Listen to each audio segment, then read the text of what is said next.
Kathia Woods. We are here at Sundance 2023. Ladies, it's a pleasure to speak with you today. Please introduce yourself and what your role is with the film. Hi, I'm Susanna Fogel, and I'm the director. My name is Kristen Roupenian, and I wrote the short story in which the film was based. And I am Michelle Ashford, and I adapted the short story and wrote the screenplay. Fantastic. Let's start with, so you wrote the story. Share a little bit what was the inspiration behind it, and what made you say, hey, I want to share it with the world? That's it. But yeah, when I wrote the story, I was a graduate student. I was living in Michigan. I had been working primarily on horror stories, actually, so in a much more genre space. And, it's almost hard to remember now where I was, but I remember just I had been on so many bad dates. It was right sort of pre-Me Too, and there was just this anxiety and stress in the air where it just felt like everyone was at each other's throats and we couldn't quite figure out why. And I went on a very bad date and I just had this moment of just kind of every miscommunication and bad interaction and a sort of unpleasant conflict that I'd ever had while I was dating just sort of surged up, and it just felt unbearable. And the story came out in a kind of rush out of those, that swirl of complicated and negative emotion. Let's talk a little bit about how dating has changed, because there's definitely a difference, a shift, right? That happens when they're texting, everything is great, right? They're vibing and everything, which is a lot of the complaint in today's dating environment, where you have a great connection via the net, via the phone, but the interfacing turns out to be a nightmare because we have no longer able to communicate effectively. We're not getting to know each other. Talk about that aspect of the film, how you handle that a little bit, in terms of helping the viewer understand that there were two different relationships, the one via the phone and the one in person. Well, yeah, this is something that Michelle and I had talked about a lot. And obviously it was a big part of Kristen's story too, just the idea that you can project a whole narrative, a whole arc of a relationship without really having much face-to-face time with a person. But we talked a lot about just wanting to show that there's a lot of rapport and there's a very easy chemistry between them when they're behind the comfort of their screens, and they're able to sort of project the best versions of themselves and imagine the best version back. And there isn't a lot of reading each other, so that when they actually are in person, there's a disconnect because they don't actually know how to pick up on each other's facial expressions and body language. And there's just a whole set of cues that they're not reading. So for me, at least with the actors, it was trying to have the stiltedness and the awkwardness that is a complete disconnect from what you've seen with these rapid fire text exchanges. Just really wanting to play the amount of chemistry that they have when they're alone with their phones versus the air and the awkwardness of being face to face with each other. Yes, absolutely. I think Susanna captured that beautifully. We did talk about this a lot, and it makes dating all the more perilous, as Kristen was getting across in her story, which is, the miscommunication that's sort of going to happen anyway when you're dealing with these kind of situations is now a million times worse because of this additional barrier of social media. So, yes, we were really interested in that. When you were writing this, were you thinking because it's a while before they ask pertinent questions, right? Age, what do you do for a living? She had created this whole scenario of what he did for a living, right? And he also made a lot of assumptions about her, especially about the status of their relationship. There was a failure to do communication one-on-one, which really set the foundation for a lot of the craziness. Talk about that process, because I think it was done really well. It was not rushed, and it helped the viewer understand why it was so crazy and so bad, because they failed to just say simple things even before the date, they didn't even ask, what do you like? before they went on the date. So can you talk about your writing process in terms of like how making sure that it's not rushed, that we go along in this journey? Well, that's exactly the conversation that we were having about this, which was we want the audience to realize it is not until they're in an absolutely extreme life-threatening situation does the truth finally come out and they end up with an actually very honest and intimate conversation. It took that to actually push in that direction. So yes, the fact that she imagines what he does for a living, but then doesn't take that next step and actually ask, and he doesn't ask about her. Yes, this is exactly what the movie is trying to say. There was a massive meltdown of any type of communication or honesty or curiosity, even in an odd way, about each other. It was all kind of taking place on this plane where they're hidden from one another.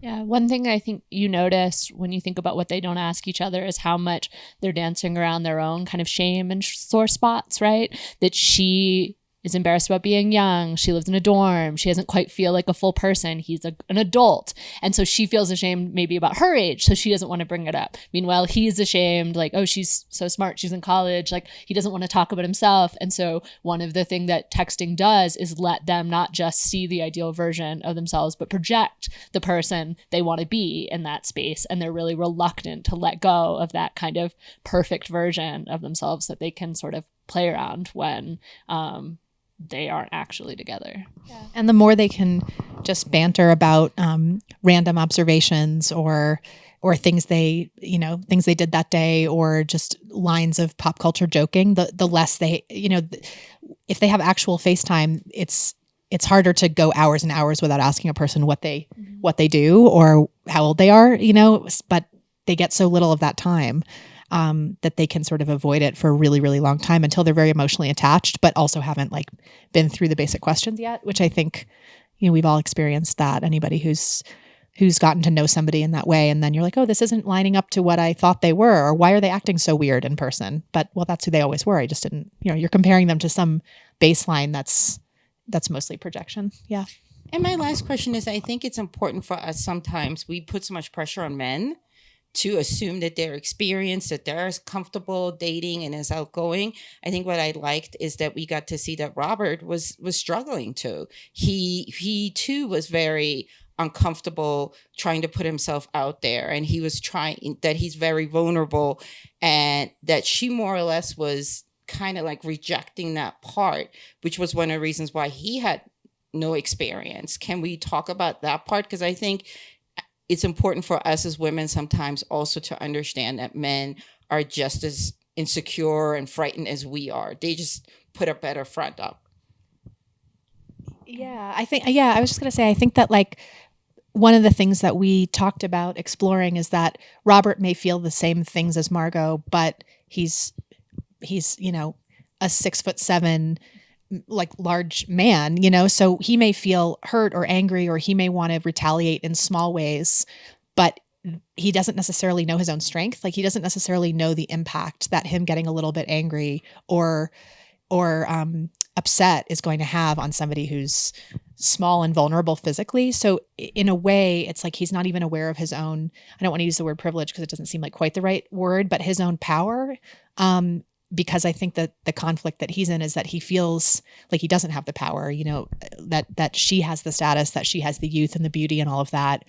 But ultimately, if he feels entitled to act out about that, it's going to hit really differently because of his like sheer size, Like, I think about the scene where they're trapped together and you can't get the door open, and she got scared, and he's hurt that she's scared. And I can empathize with that in some ways, and be like, oh, you think I'm going to murder you, is something they say multiple times. And he doesn't quite get that it's not personal to him that she might be afraid in that moment. But for him, it's so awful to imagine that she's scared of him that he kind of needs her to apologize for acting like she's scared. And then she does. And so then they're even further from him understanding her and her understanding him. If he could understand that, like, she grows up in this world that they've just described so beautifully, where like all the threats are coming at her all the time. So when she jumps in the closet, it's not because he's necessarily evil. It's because she's 19 years old and he's huge and she doesn't know him. And that's not his fault, but it's also true, you know?